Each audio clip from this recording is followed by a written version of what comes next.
Welcome into Buccaneers Total Access from the Hooters Owl's Nest. Casey Phillips here, joined by none other than Buccaneer legend Ronde Barber. Ronde, thank you so much for coming in, and not only for coming in to talk about this, but to talk about a game that is probably not the most fun to talk about. So thank you, as always, for just like in your playing days, you're there for us no matter what. I woke up this morning, Casey, wondering how you convinced me to do this. I mean, I would like to think it's one of my greater successes in my career is convincing you to do this. So thank you. Well, then again, I remember that I really like your job that you do. And, Well, I'm still thank a you. huge Bucs fan, win, lose, or whatever else that was yesterday. Whatever So, else, it's a different category. All right, well, you know what? Let's dive into this, and if anyone can make sense of it, it is you. So that is going to be my very first question that really, my prime journalism experience has taught me to ask this in-depth question. What happened? what happened? Right. Well, we got beat by a team that had no business beating us, but I tell you, the NFL right now, it's like this. This is what it feels like when I watch NFL football on a week-to-week basis. Aside from the NFC East, which has three really good teams somehow, there is so much parity in NFL football right now. Well, really, you could say the same thing about college football. I see the same thing happen in college football on a week in, week out basis. But for whatever reason, the haves are not separated from the have-nots. And Carolina certainly was a have-not coming into this game. Fired coach, second game with PJ Walker starting at quarterback. And really, you tell yourself that there's no chance that they win that football game. But at the end of the day, I mean, I've been in this, NFL of 25 years, playing and covering it. And these type of games happen, and it happened to us yesterday. So that's the long answer. The short answer is we didn't play good enough, plain and simple. And it's not that we didn't have a good plan. It was just we didn't execute as well. And there's certain instances in every game where things change that turn it one way or the other. And we gave up a huge run when it was 7-0. And I think if we get a stop there, they're backed up again. We get a chance to finally get right. The offense got rolling later in the game, but it just wasn't enough at that point. And I don't want to say this team was demoralized, but there was something going on after that big run, because they scored on the very next play. We went out, didn't really answer, and then they scored on another big play.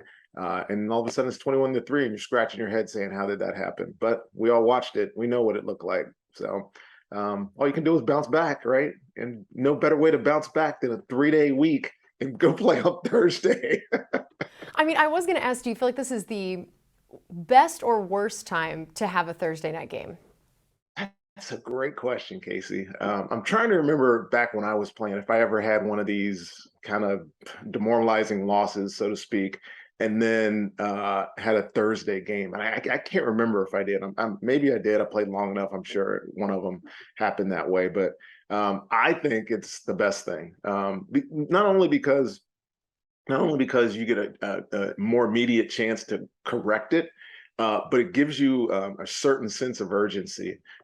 Your preparation has to be sped up. I mean, guys usually get the couple of days off, or a couple of down days before they really start prepping. Now they're right back in it. They're looking at Baltimore right now, saying, how do we now correct what we obviously didn't execute well on Sunday? It's better. If you had this on a Sunday night game or Monday night game, you're just brooding over it for 6 or 7 days. That's when it gets hard, because people want to talk about it. You have to answer questions. At this point, this team is starting to look forward to Thursday. They have to put it behind you. I'm hoping that Todd and Byron actually just threw this tape in the trash and didn't have to coach it up much, and just moved on. So we'll see. So tell me now, as a guy who obviously was a leader in a locker room, what is this like as a player at this moment, of maybe all different levels of the roster, of how you handle it, how the leaders try to handle it? Because the thing is, I'm sure there was already a lot of the rah-rah, yelling and screaming, whatever you had in you as a player and as a leader last week, which obviously did not end up translating somehow. So now what? If you were the player you were then now in this locker room, what are you doing right now? Well, I think there's a couple of ways that as a leader you can choose to handle it. One is just getting upset and yelling at everybody. And that feels good in the moment, but at the end of the day, it's usually not the correct path. Trust me, I've been there. I've done that. Um, um, you got to find a way from a leadership perspective to empower people, right? You can look at the film. I'm sure guys will look at the film, even if they did or did not look at it together. Who knows?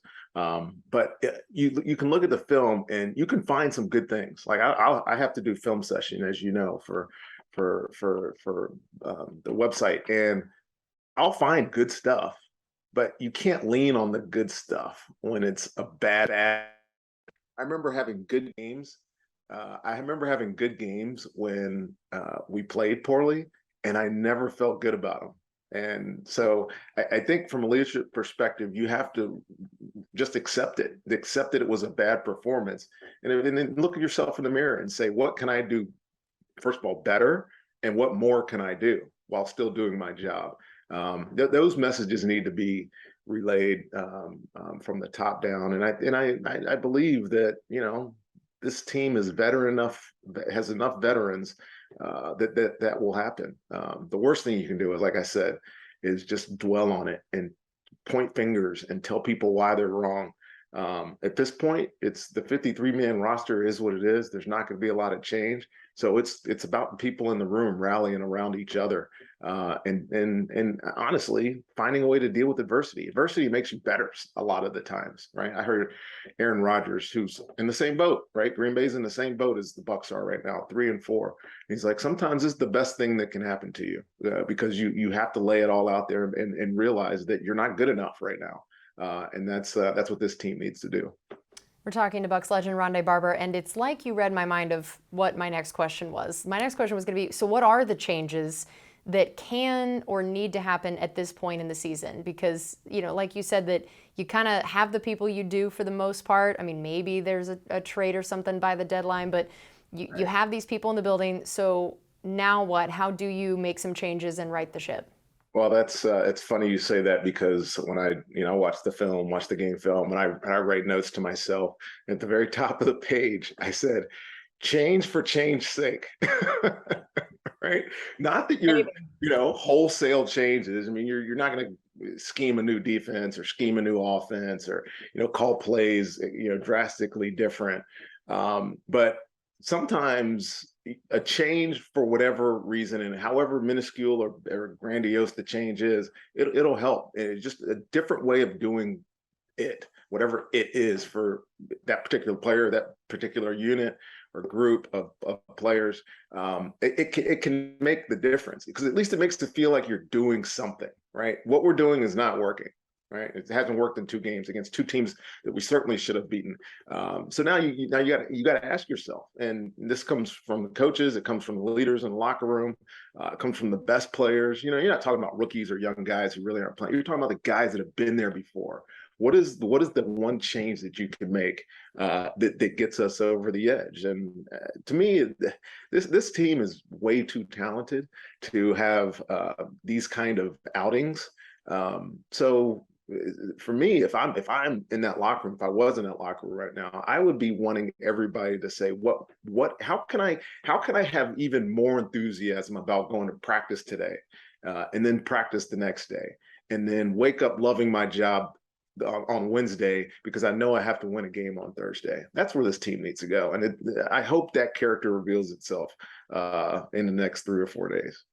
Well, one of the potential changes that we saw on Sunday was the rotation of Luke Goedeke and Nick Leverett. Yeah. I wanted to hear your thoughts on that. And, we've heard Coach Bowles say in his press conference that, of course, we did see that there's a chance Luke Goedeke is a little bit injured and on a short week. We don't know what that'll mean. But he said that even if Luke is healthy, that Leverett will still play some. So it feels like this sort of, and we see the rotation on the D-line all the time. That is not as much a common thing when it comes to the offensive line. What are your thoughts on just Goedeke so far, the idea of rotating in with Leverett and the impact that could have on this offensive line? Yeah, the one thing about offensive line play that nobody ever talks about is that continuity. It's why you don't rotate players. There's a lot of communication, verbal and nonverbal communication that has to go on between, especially the guards. Between the centers and the tackle, which doesn't really make it conducive. So when I said that Luke was going to rotate with Leverett, was I surprised? No, not at all, because I think he's earned the right. He's probably had some good practices. He had a very good preseason doing those games. I remember seeing him rotate at three or four positions across the interior offensive line.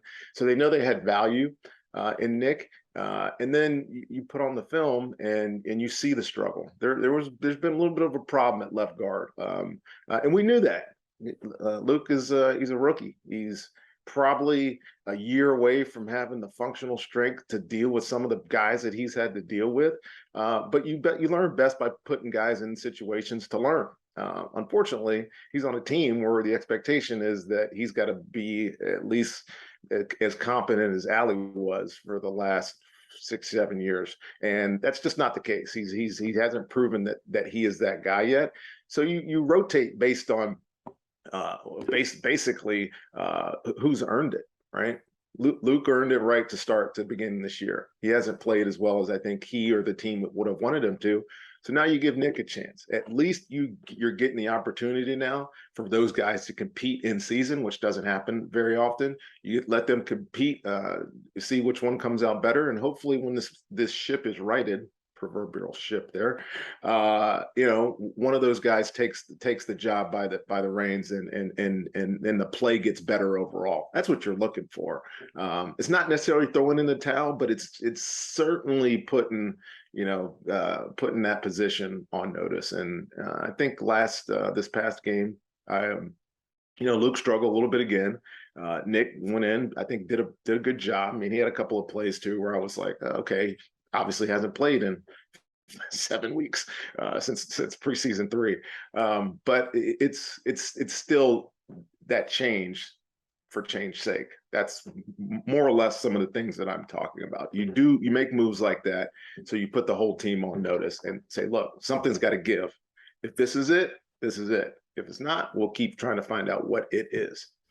All right, well, we have plenty more coming up here to find out what it is with Ronde Barber here with us on Buccaneers Total Access from the Hooters Owl's Nest, brought to you by Frontier and Hooters. This is Buccaneers Radio.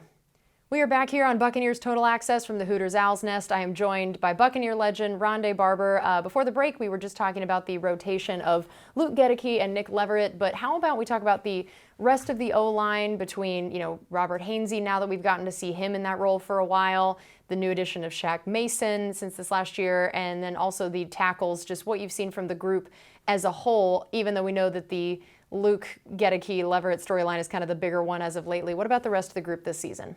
Well, I still think our right tackle is the best in football. I never see him get beat. I think he got beat on an up and under. It was maybe a combo block yesterday. It was the first time. It was a run play. It's the first time I think I've ever seen him not just stone somebody at the line of scrimmage. But yeah, the group I think can play better. They don't say that. You just look at the run stats. That's the one area of this team that is really just not functioning well. And whether that's frequency or getting in the rhythm of running the football, whether or not they've gotten to that point yet this season, it doesn't feel like it. So it's hard for me to say that they're playing great. But the reality is, Tom's not taking many hits. We are a team that is very pass heavy, reliant on it because we have one of the best passers in the history of the game. And he's still one of the least sacked quarterbacks in the league. So in that regard, they're certainly playing better. But that being said, when I watch them, whether it's the actual game or watch it on film, you can tell that there's still that trust factor that's not quite there with the entire unit. Hainsey, I think, is doing a great job. Is he Ryan Jensen? Absolutely not. That's no knock against Hainsey. Ryan Jensen's a very good player. He's a Pro Bowl player last year. He's got big shoes to fill. But I think he's playing well, and I think he'll play even better when the spots beside him play a little bit better. Shaq Mason looks like Shaq Mason. He's one of the grinding type of players. He has been for years. When he was in New England, he's the same kind of guy here. But again, he's trying to figure his teammates out, and it looks like that at times. There's times when that interior combination of guys is not quite right. And to be honest with you, I think that's affecting Tom's play a little bit. So can they get better? Absolutely, and they need to get better. And they know that, not only running the football, but just being able to communicate and trust each other, so their quarterback feels even more safe than he normally is.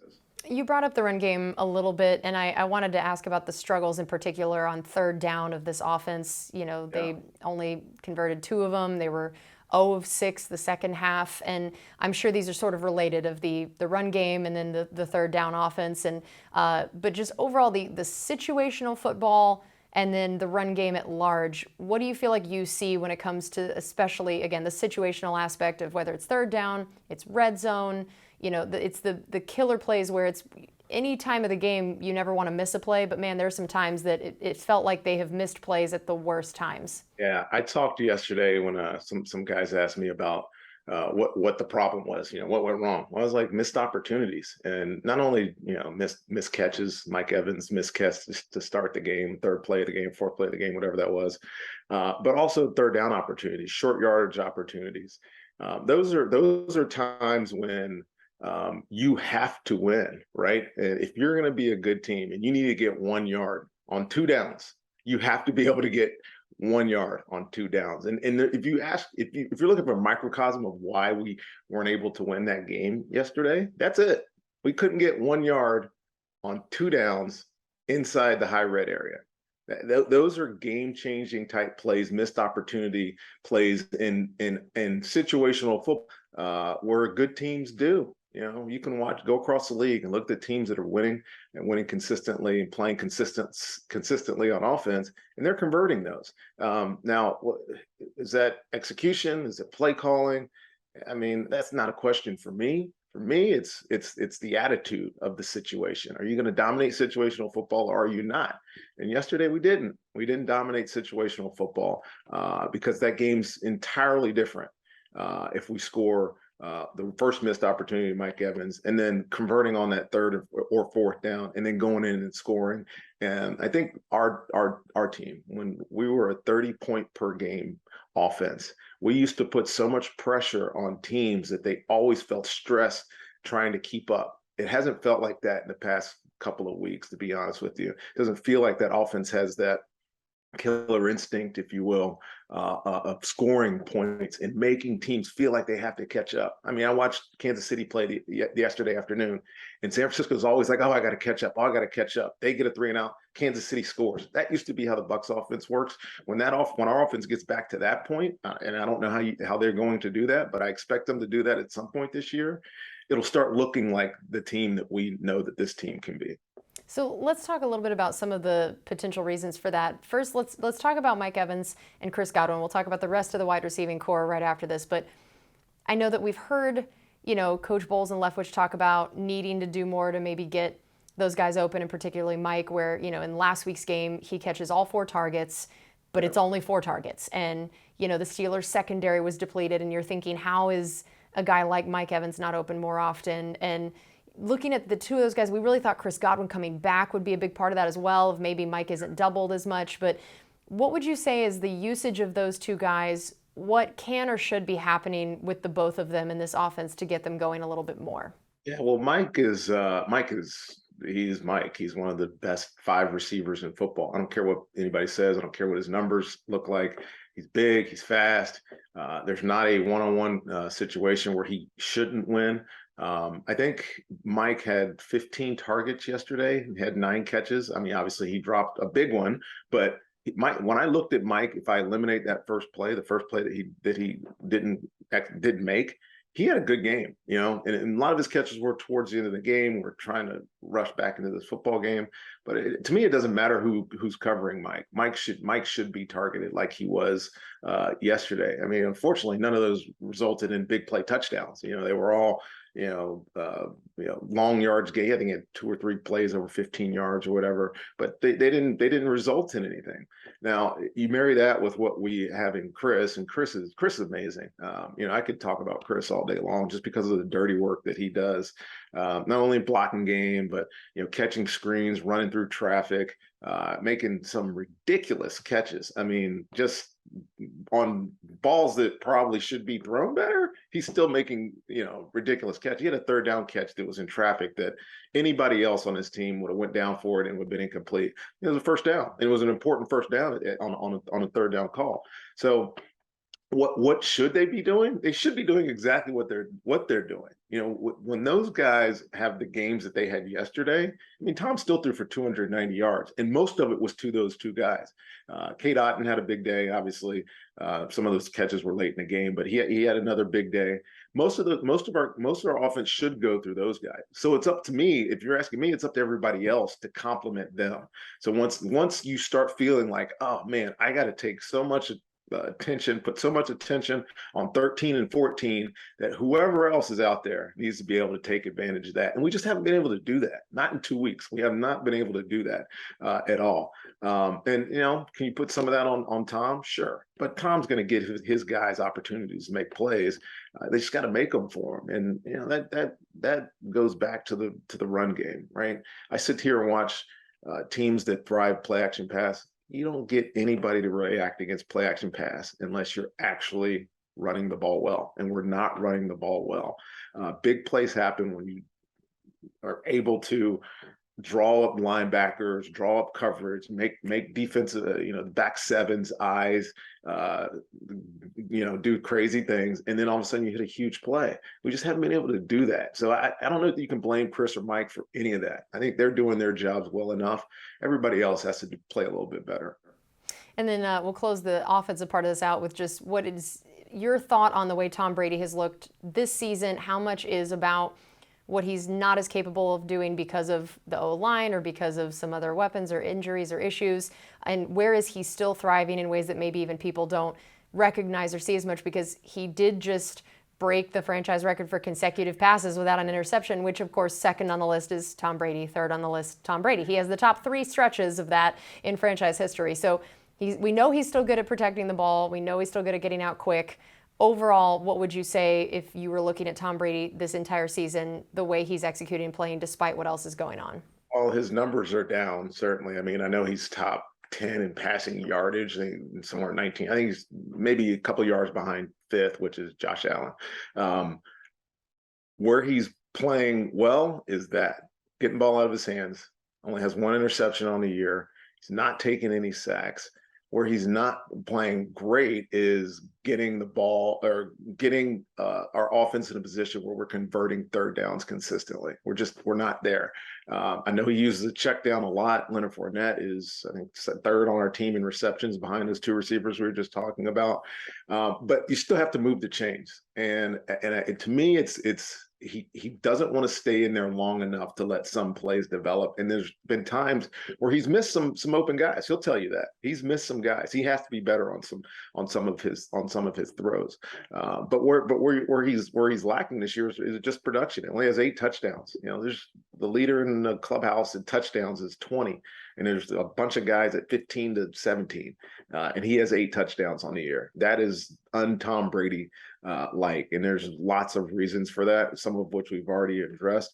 But the reality is we got to come up, this offense has to come up with ideas how to put him in position to be what he has always been. We just haven't been there. And like it's week 7. We have 10 weeks left, a bye week in there after Germany.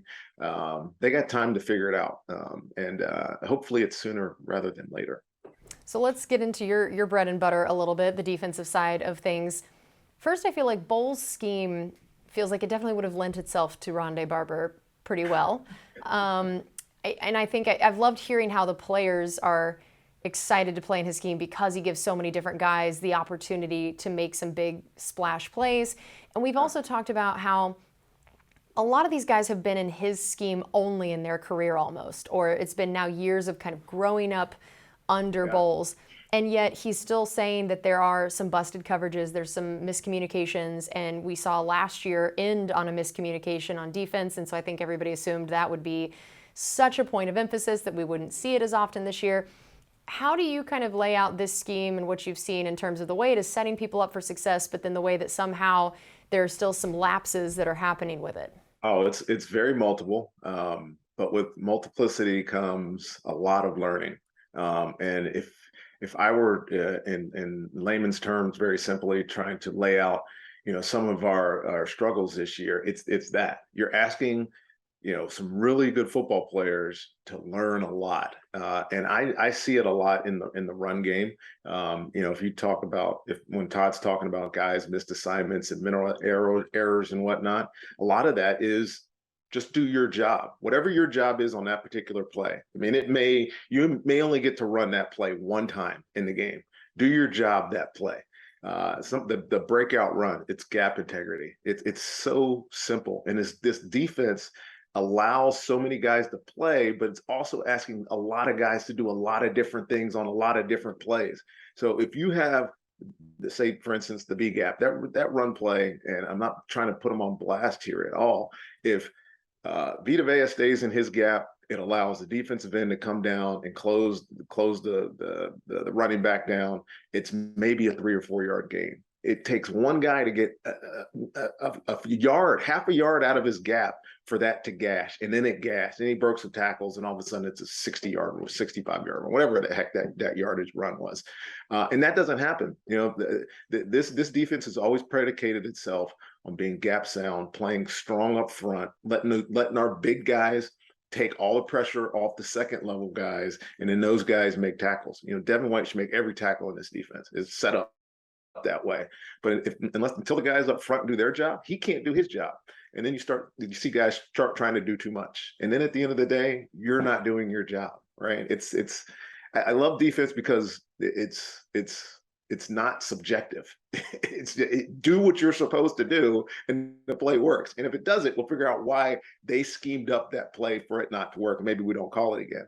But the reality is we have too many good players to beat ourselves. And if you're asking me where some things have gone wrong on defense, it's that we're trying too hard. We're trying to do too much. You're not doing your job, which means you're not trusting the guy standing next to you to do his job. And then you're all of a sudden not a top 5 run defense, which you've been for every year that Todd Bowles has been here. I mean, they're somewhere in the middle of the pack right now, over 120 yards a game, I think, and that's unacceptable for this defense. Well, we're going to get a lot more into this defense here with Buccaneer legend Ronde Barber when we come back on Buccaneers Total Access from the Hooters Owl's Nest, brought to you by Frontier and Hooters. This is Buccaneers Radio. Welcome back into Buccaneers Total Access from the Hooters Owl's Nest. I am joined by Buccaneer legend Ronde Barber, and we were just getting into this defense and what he has seen. So we talked about the scheme a little bit, and you brought up Devin White in particular as a guy that theoretically would be making every tackle if this defense is doing what it's supposed to do. And for both him and Levante David, I'd love to hear what your thoughts are on the way they've been able to play this year, and maybe why we haven't seen quite as many of the stats or splash plays or impact plays from the two of them that we have kind of come to expect recently. Yeah, that's a good question. I know there was a couple of games there where Devin was out of whack. I mean, he gave up a touchdown last week that if he just covers his guy, it's dead play. Quarterback probably gets sacked. So when you hear me talking about guys doing their job and not worrying about trying to make splash plays, like flash plays generally come to you, and I've probably said this 1,000 times on your show. It's preparation opportunity, right? You don't go make plays. Like a guy that leads the league in interceptions or leads the league in sacks, he's not out there freelancing doing his own thing, right? He's doing his job, taking advantage of the opportunity he's prepared himself and put himself in position to make those plays. They just show up. For instance, the year that I had 10 interceptions back in the day, Casey, in 2002, I probably worked hard for 3 of those.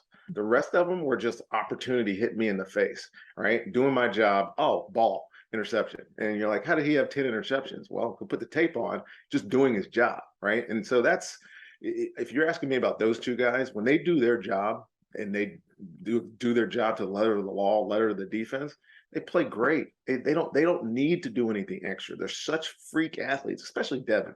Devin is a one of a kind type of football player, size, speed, instinctiveness, all these other things. But you can also put yourself in position when you're trying to do too much. You put yourself out of position to make plays, and I've seen that a couple of times this year. So if the numbers are down, that could be the reason why. I mean, I'm not one to tell him that. I'm just the guy watching it from the cheap seats now.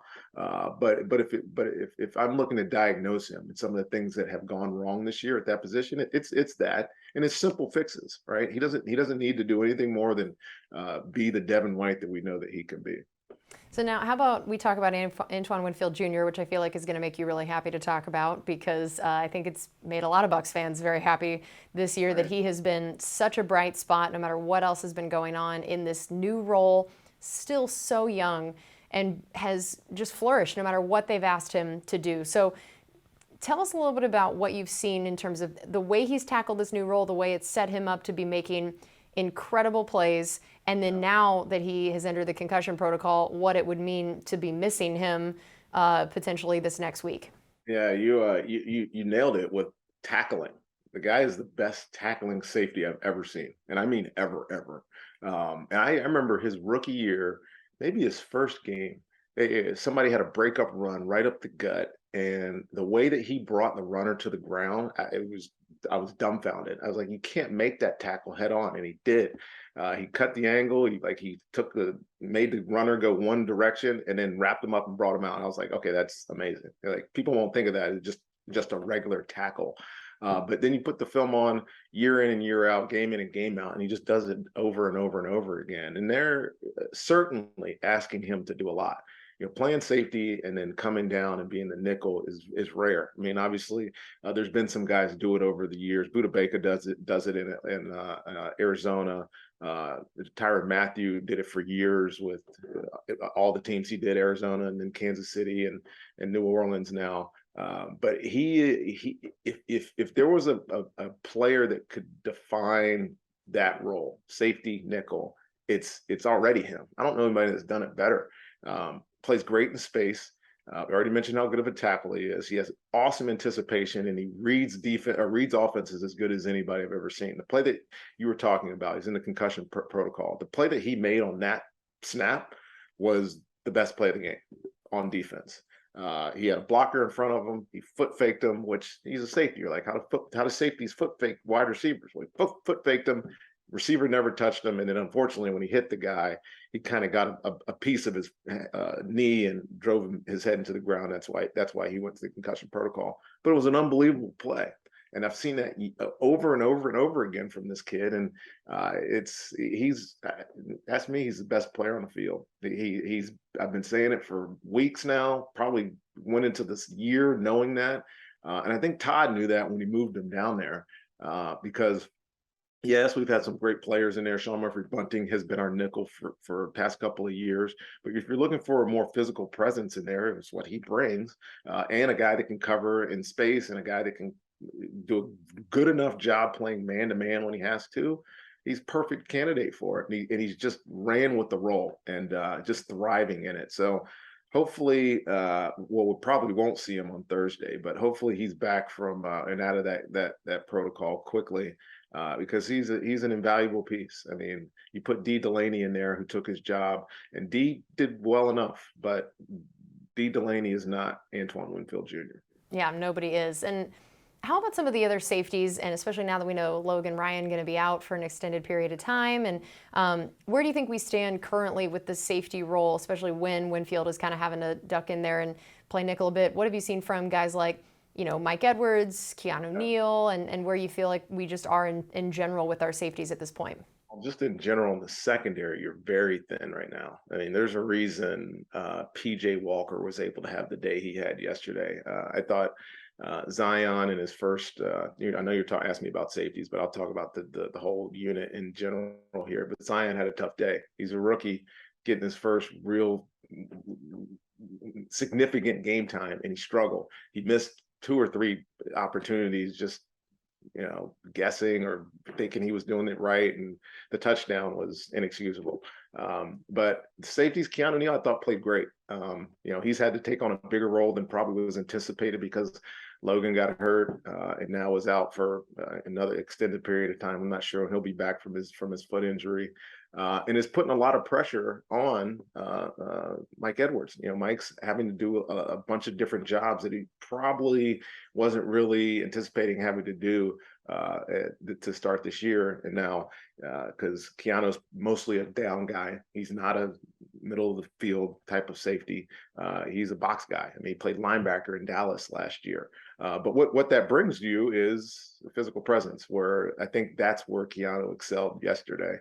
In that football game, he's going to hit you, and I think that was noticeable to me. Mike had a couple of plays, some combination coverage where he was out of position. The second touchdown, he was just a touch out of position in quarters coverage, and the outside receiver ended up breaking out or breaking past him and touchdown. Those type of plays you don't expect from a guy that's been there and done that, and they have to play better. Put it that way. If you're down guys, you're being asked to do a lot more than probably you've anticipated having to do. And the bottom line is, if you don't, you're going to get beat. And the safety room is very thin now. I think we only have 3 healthy safeties on the 53 if Antoine is out, and now Logan's on IR for the next couple of weeks. So you're looking at young guys, right? You're looking at Nolan, right? Who dressed this past week for the first time. Those guys might be asked to be in position to play, and you're going to get good, you're going to get bad with the young players, and we've seen that now. And I know that forcing turnovers has been a hallmark of this defense as well. And look, some of them, like you talked about earlier, if you're doing your job, they happen, and then sometimes they also happen kind of fluky, of where does a fumble bounce versus not, and that some of them you can kind of make happen and sometimes you don't. But now that it's been 3 straight games without one, what would you say is the biggest culprit of that, and how that could be a stat to get turned around? Because it does feel like that's really what's been missing, that those momentum changing, just massive impact plays on the defense, and especially to give the offense that jolt when they haven't been able to necessarily produce it themselves. Yeah, when you ask yourself, how do turnovers happen? Well, first of all, hitting the quarterback, causing a fumble, easiest way to do it, right? If somebody's dropping back. Fumbles are fluky in general, whether it's in the run game or the pass game. Fumbles are fluky. You can say you can cause them, yes, but for reality, you got to make tackles first before you cause fumbles. So that culprit is what it is. But to me, it's pressure. And the last couple of games, teams, really last 3 games, if you think about it, teams have figured out how to prevent themselves from having to deal with Shaq Barrett and Joe Tryon. And that's by 3-step drop, getting the ball out of the quarterback's hands. And when I look at our defense, the way it's setting itself up, because a couple of years ago, if I can turn back the clock, a couple of years ago, Todd liked to play his corners on line scrimmage, close all that distance, so quarterbacks were forced to hold the football a lot. But that also put you in a vulnerable position where teams could just find the one guy that they like, the one matchup that they like, and take advantage of that matchup. So past couple of years, he's clearly leaned more towards zone coverage. But in doing that, you're giving your receivers so much more time. And if you watch PJ Walker, and if you watch Kenny Pickett last week, and then Mitch Trubisky when he took over for Kenny Pickett last week, balls coming out of their hands so fast, and our pass rush is just nullified. So how do you solve for that? You got to close the gap on the back end of the secondary. But again, that's putting some young players now, like Zion in tough positions, right, where they have to win at the line of scrimmage. And I don't think that Todd's really ready to do that, because our offense is traditionally, not right now, but traditionally been so good. All you have to do is keep the ball in front of you, let other teams make mistakes, and beat you. That hasn't happened. And if you're not getting turnovers, you're losing that battle. It's very hard to win in the NFL, especially when you're not scoring points. And they just have to show up. And you heard me at the beginning talk about change for change. Don't be surprised if you see some little changes in the way that we we are covering and playing teams, because it's pretty clear that teams have a method for trying to attack this defense at this point. We're talking to Bucs legend Ronde Barber, and when you bring up Shaq and Joe Tryon, it sounds like you feel like it is what the offenses are doing, getting the ball out quickly, that is keeping them from being the impact guys that maybe we thought they could be or have been. Is that it, or do you feel like there is also something on their end that isn't happening that could or should happen? Oh, I mean, the easiest answer to that is, if you want to rush the passer, you got to stop the run, right? That's 101. It's the first thing you learn defensive football once you get to the highest levels. You don't get a chance to rush the passer until you stop the other team from running the football and putting themselves in short yardage situations. This team thrives when they get the 3rd and 8, or at least over the years, when they've gotten to 3rd and 8, and the offense is looking down the barrel of 2 edge rushers and big push from the interior, or whatever blitz Todd Bowles decides to scheme up and dial at you, and not enough time to throw the football. That hasn't been the case literally the past couple of weeks. Ball's coming out so fast, they're letting guys run with it, and you don't get they're not getting the opportunity to pin their ears back and go. And it's no fault of their own, other than the fault of the entire defense not putting yourself in position to rush the passer. And you're not going to see production unless you get those opportunities. All right, we have one more segment coming up here on Buccaneers Total Access from the Hooters Owl's Nest with Buccaneer legend Ronde Barber, brought to you by Frontier and Hooters. This is Buccaneers Radio. Welcome back into Buccaneers Total Access from the Hooters Owl's Nest, joined by Buccaneer legend Ronde Barber. And the last little part of the defense I feel like we haven't talked as much about is that D-line. What have you seen from them in terms of, again, it's the challenge of you bring Akeem Hicks in, you think this idea of him and Vita together is going to be this unstoppable force, and then unfortunately he goes down with an injury. So you're having to ask Nacho to step in more, maybe asking a little bit more from Logan Hall. How do you feel like the loss of Akeem Hicks ended up affecting this D-line and where they could go regardless of when he comes back? Yeah, significantly. I remember seeing at some points, or talking to some guys at some points during training camp, and talking about how just impactful Akeem Hicks was going to be. And 3 games in, he's out. And obviously, you stick Akeem next to Vita. It's the biggest massive humanity that's ever sat inside of a defensive line ever, and it hurts. So now you're asking Rakeem to play a little bit more. You're asking Dedrin to play a little bit more, and Dedrin's played pretty well. But in terms of being a big time run defender, Logan Hall's not that yet. I mean, Logan's a quick twitch. He's a big body, but he's a quick twitch pass rusher interior. That's what he did in college.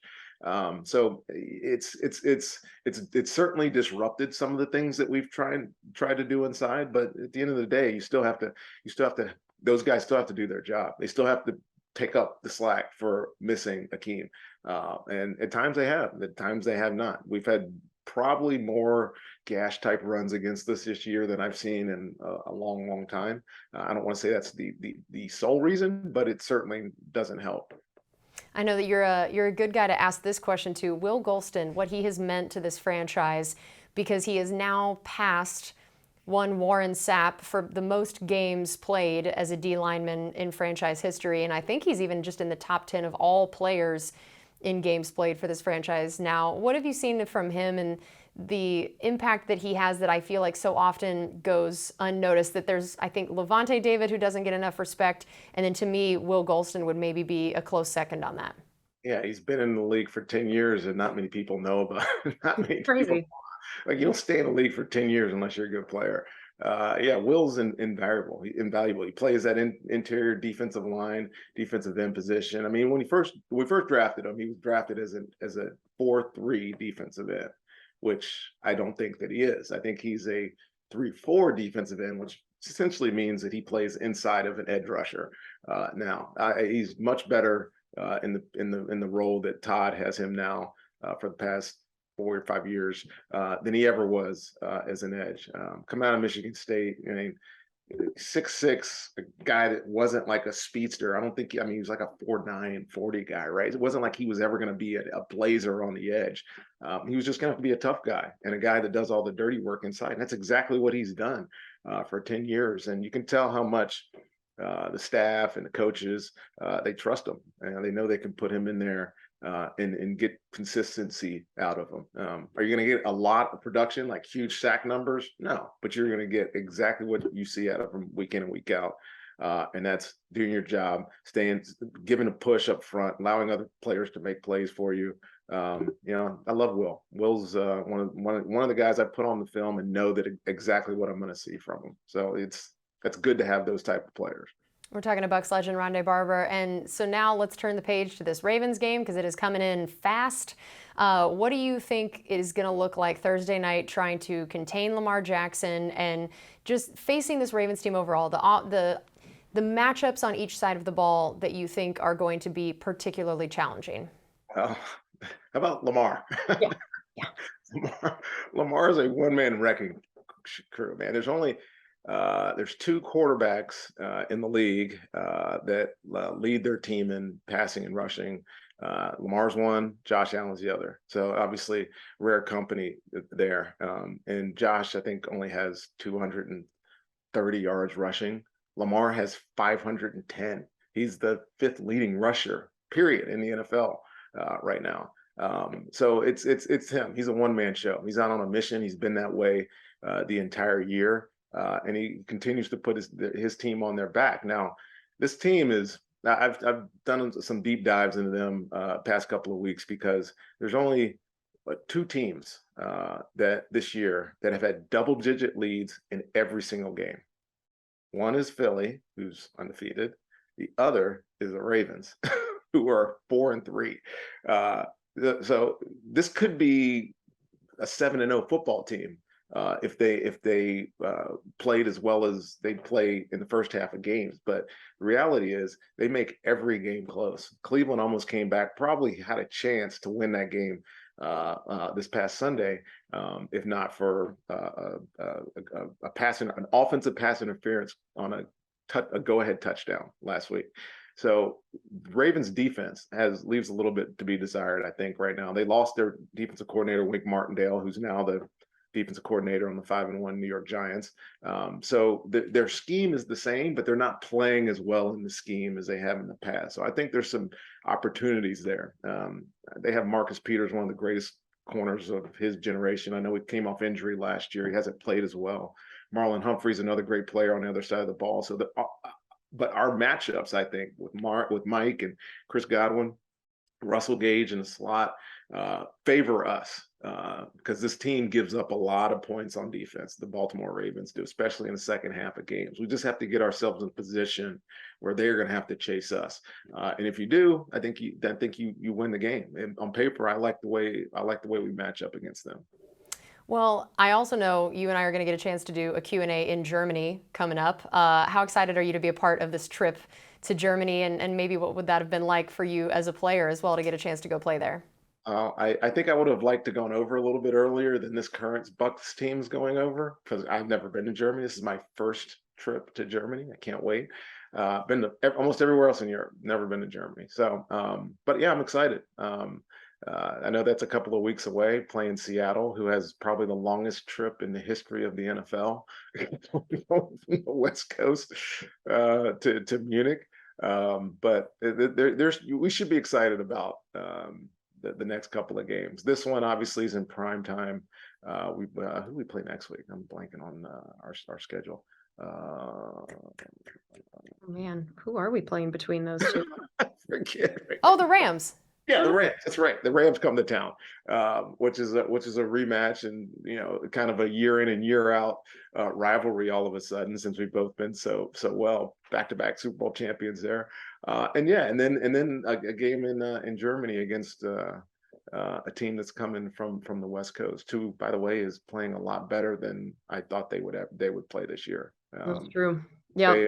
The parity of the NFL is going to be very evident in the next couple of weeks, with us playing 4-3 Ravens, us playing 3-3 Rams and us playing 4-3 Seattle Seahawks. We're going to know where we are in about a month of season. And so I'm looking forward to it. But specifically about Germany, it's going to be awesome. Yeah, I can't wait. And as the self-appointed leader of the Ronde Barber Hall of Fame hype train, I'm going to close this show by open with that. Come on. I know. I'm closing with it. I want it to be the final thing that people remember. And I'm closing it by just reading these stats in case there's anyone who has any say in this listening to the show. You just never know. Only player in league history to record at least 45 interceptions and at least 25 sacks. Only one in history to make 200 consecutive starts at the cornerback position. And your games played and starts are both franchise records. And you never missed a game due to injury. You hold the all-time record for interceptions and defensive touchdowns for the Buccaneers. You redefined the slot corner position, and only 3 players in the history of the league own more non-offensive touchdowns. So that is how I wanted to close the show, in case anybody decides they need to reevaluate decisions here. That's what we're all about on this. And of course, most importantly of all those stats is the one that you're a stand-up guy who's willing to come on a radio show after a very challenging game. So Ronde, thank you as always for your time here, and we really appreciate it. What you said. That. Retweet. Hashtag and retweet. All right. That's going to do it for us on this edition of Buccaneers Total Access from the Hooters Owl's Nest with Buccaneer legend Ronde Barber, brought to you by Frontier and Hooters. This is Buccaneers Radio.